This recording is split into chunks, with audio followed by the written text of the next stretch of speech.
Vous avez des travaux à réaliser, mais cela n'est possible qu'en passant sur le terrain de votre voisin? Voici quelques conseils juridiques pour appréhender cette situation. Le Code civil dispose que, en pareil cas, le propriétaire est fondé à demander sur le terrain de ses voisins un passage suffisant à charge d'indemniser le voisin du dommage occasionné. Concrètement, pour bénéficier de cette servitude du tour d'échelle, plusieurs conditions doivent être réunies. La première, passer chez le voisin est l'unique moyen de réaliser les travaux.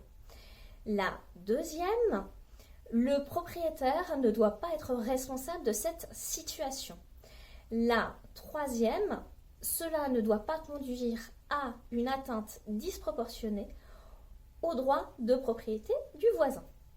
Voici une illustration de la Cour de cassation dans un arrêt du 12 novembre 2020. Dans cette affaire, la servitude du tour d'échelle a été rejetée.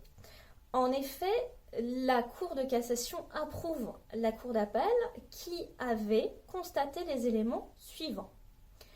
Premier élément, l'environnement urbain, en l'occurrence, était peu dense et le propriétaire qui sollicitait l'autorisation aurait très bien pu implanter sa maison différemment sur son terrain étendu pour ne pas avoir besoin de réaliser des travaux en passant par le fonds voisin.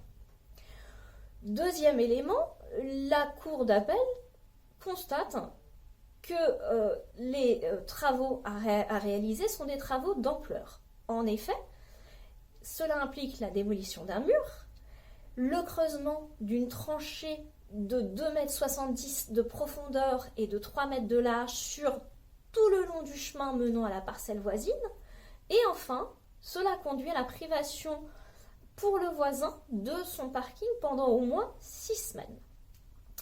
Donc dans ces conditions, la Cour d'appel approuvée par la Cour de cassation a considéré qu'il y avait une atteinte disproportionnée au droit de propriété du voisin et a rejeté la demande de servitude du tour d'échelle. Vous voyez donc que la servitude, c'est comme les antibiotiques, ça n'est pas automatique.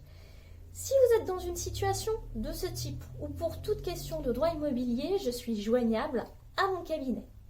Si cette vidéo vous a plu, n'hésitez pas à la commenter, à la liker ou à la partager. Je vous remercie de votre attention et je vous dis à la semaine prochaine pour une toute autre thématique.